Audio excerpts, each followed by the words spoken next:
Hello friends. In our last video, we made the program for drawing square in square using our own blocks.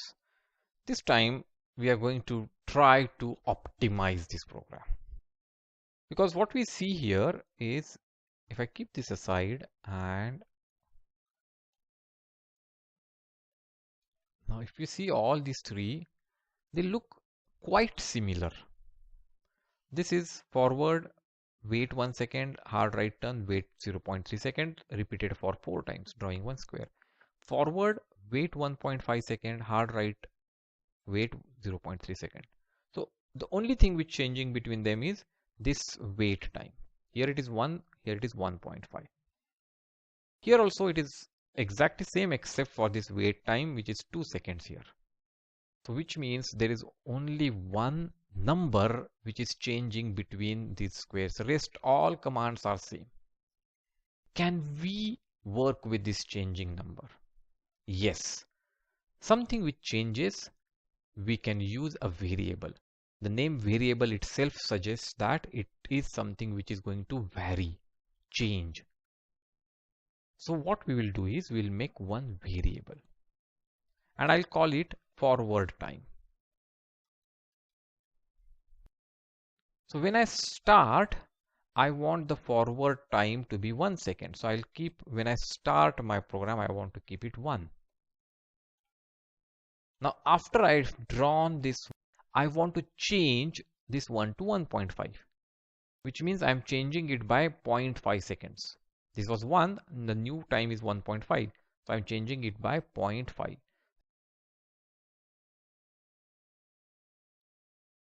Change value of this variable by 0.5. Then I'm going to draw this. And here, instead of giving this 1 second, I'm going to use the variable forward time, both places.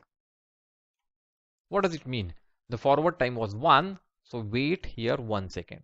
Now, the value of the forward time variable became 1.5, increased by 0.5 seconds.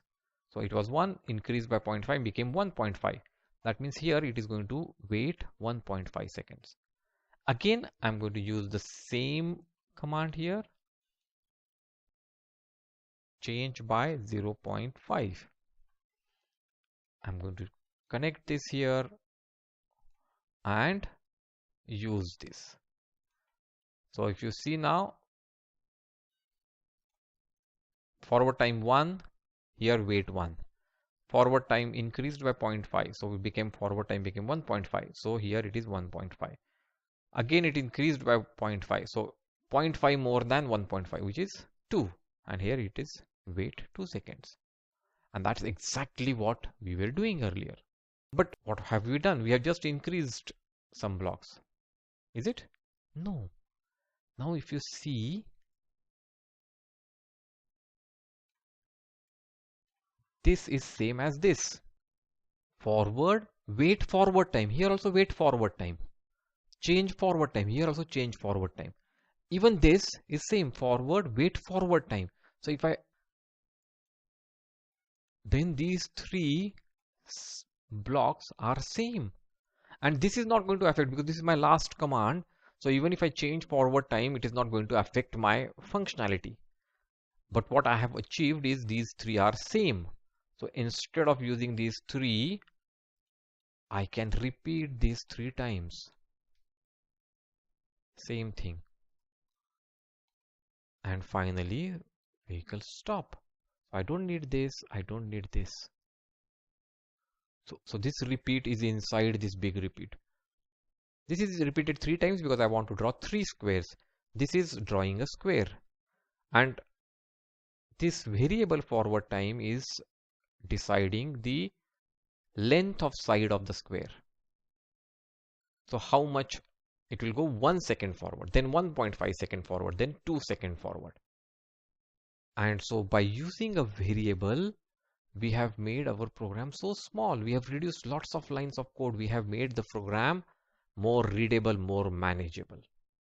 That's the main use of variable.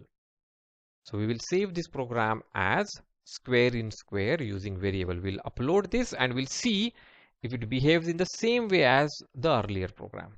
And in that case, we can say that we have saved a lots of blocks or lots of lines of code and made our program more efficient.